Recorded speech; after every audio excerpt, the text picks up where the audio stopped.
সম্মানিত দর্শক শ্রোতা, আসসালামু আলাইকুম।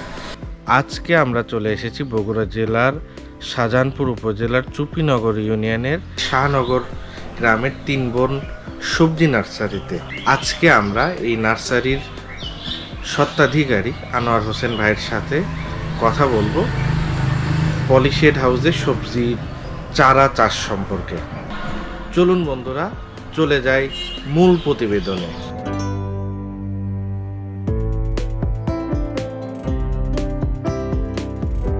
খোলা আকাশের নিচে থেকে চারা না করে এইখানে কেন করলেন? এইটার উপকারিতা বা কি বুঝে আপনি এটা করলেন?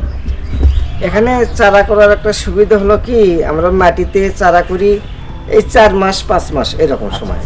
আর এখানে আমরা এই পলি সেটে যে চারা করতেছি, এখান থেকে আমরা সারা বছর অর্থাৎ 12 মাস আমরা চারা বিক্রি করতে পারছি। আচ্ছা, তার মানে আপনি বলতে চাচ্ছেন যে মাটিতে যদি করেন মানে শুধুমাত্র বছরের 3 থেকে 4 মাস বা 5 মাস, এর পরে আর আপনি সবজির চারা বিক্রি সুযোগ নেই, সুযোগ নাই। এখানে আপনি সারা বছর এখানে সারা বছর বিটি বেগুন নামে একটা জাত আমার কাছে বর্তমানে আছে।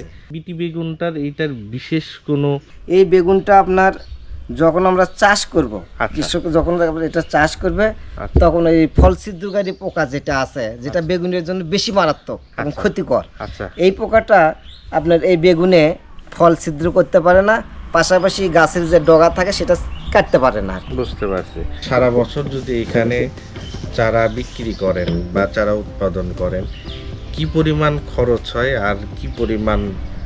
এখানে একটু খরচ বেশি হয় মাটির থেকে। আচ্ছা, আমাদের কোকোপিটটা আলাদা কেনা লাগে, আচ্ছা। ইলেকট্রিকের খরচ আছে। আচ্ছা, তো আবার মাটির চাইতে আপনার এখানে একটা সুবিধা কি, ঔষধটা খুব কম লাগে। আচ্ছা। আমাদের তো মাটি এখন বিভিন্ন রকম ফসল ফলাতে এখন এক পর্যায়ে এসে দাঁড়াচ্ছে যে কোনো ফসল আর আমাদের ভালো মতো হচ্ছে না, উর্বরতাটা নষ্ট কমে হয়ে গেছে। মাটির নানান রকম ছত্রাক ব্যাকটেরিয়া আক্রান্ত হয়ে মাটি এখন নষ্টর পথে বলতে গেলে। এই চারাগুলো আপনার সুস্থ সবল আচ্ছা, এবং মানসম্মত চারা হচ্ছে। চারা। এবং কোকোপিটের ভেতর যে চারাটা উৎপাদন করতেছি, ওই চারাটা তুললে আমরা মূল যে শিকড়, আচ্ছা। সব শিকড় আমরা ওর সাথে পাচ্ছি, মানে শিকড়গুলো নষ্ট হওয়ার নষ্ট কোনো হচ্ছে না, সম্ভাবনা সুযোগ নেই। আচ্ছা, সেক্ষেত্রে কৃষক যদি 100টা চারা লাগায়, হয়তো দেখা যায় 1টা 2টা চারা নষ্ট হতেও পারে, নাও পারে।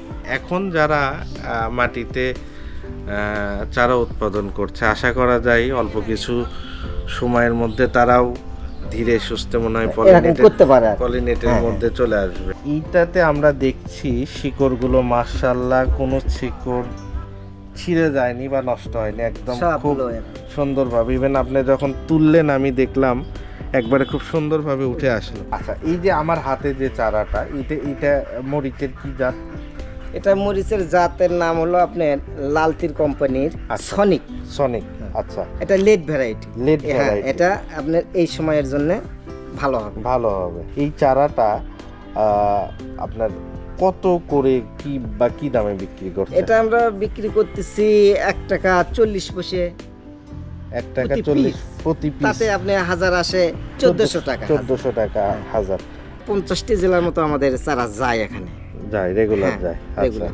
একবার হয়তো আসলো, আচ্ছা। এসে তারা চারা দেখে গেল, অল্প কিছু নিয়ে গেল, যে হয়তো তাদের পরীক্ষা প্রয়োজন মনে করতেছে। করতেছে যে আমাদের আরো লাগবে, সেক্ষেত্রে তারা ফোন করলে আমরা চারা পাঠিয়ে দিই।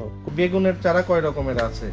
বেগুনের এখানে আপনি এখন আমার কাছে আছে 3টে জাত আছে। আচ্ছা, আমি এই যে সামনে যে এটা দেখতেছি, এটা এটার নাম হলো লিলি জাত। লিলি জাত। Hybrid চারাগুলো বেশ জাত, সবল। দেখি হ্যাঁ। চারাগুলো একটা তোলেন তো কেমন লাগে।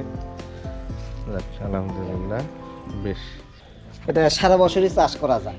সারা বছর? হ্যাঁ, সারা বছরই চাষ হয়। আচ্ছা, এটাতে এই চারাটা আপনি কত করে বিক্রি করতেছেন? এটা আমরা বিক্রি করতেছি 1 টাকা 20 পয়সা। 1 টাকা 20 হ্যাঁ, পয়সা করে। 1 টাকা 20 পয়সা করে 1 টাকা 20 পয়সা করে হলে তার মানে 1200 টাকা হাজার হচ্ছে। হাজার। লাল কালারের হবে বেগুনটা? হ্যাঁ, এটা লাল কালার। লাল কালারের হবে।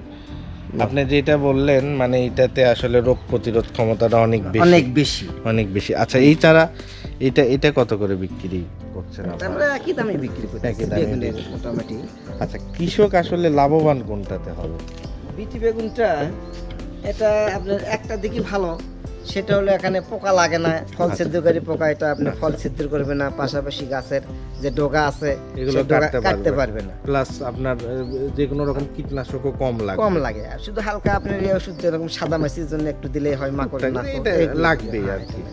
এর উৎপাদন খরচের দিক থেকে আপনি এর বিয়েতে কম, বিটিতে কম, বিটিতে উৎপাদন খরচটা কম, কিন্তু হয়। লিলিতে উৎপাদন উৎপাদন খরচটা খরচটা অনেক বেশি আসবে। বেশি হবে। বুঝতে পারছি, কিন্তু ফসল সে তুলনায় অনেক আগে হারভেস্ট করতে পারবে। হারভেস্ট করে দেবে। বুঝতে পারছি। শিকড়গুলো এত সুন্দরভাবে চতুর্পাশ দিয়ে গেছে, মানে এই চারা লাগানোর পরে 100% এই চারা নষ্ট হবে না। এটা চারা দেখলেই বোঝা যায়, কোনো রকম শিকড় কোথাও ছেঁড়া নাই। চারাটা লাগানোর পর থেকে জি। 75 দিন 80 দিনের মধ্যে আপনার ফসল হারভেস্ট কাটা আর যাবে। আপনারা মানে বিক্রি উপযোগী চারা কতদিন লাগে আপনাদের তৈরি করতে? আমাদের চারা ইয়ে হতে আপনার 25 দিনের মতো সময় লাগে। যদি কেউ নার্সারি এটা পলিশেড করতে চায় তাহলে করতে পারবে, এটা ভালো। আচ্ছা, এটা মাটির চাইতে অনেক একটা বিজ্ঞানসম্মত পদ্ধতি। পদ্ধতি। এই পদ্ধতিতে আপনার যদি করা যায়, চারা উৎপাদন করা যায়, তাহলে দেশের কৃষক উপকৃত লাভবান হবে, হবে। পাশাপাশি দেশ অর্থনৈতিক দিক থেকে স্বাবলম্বী হবে।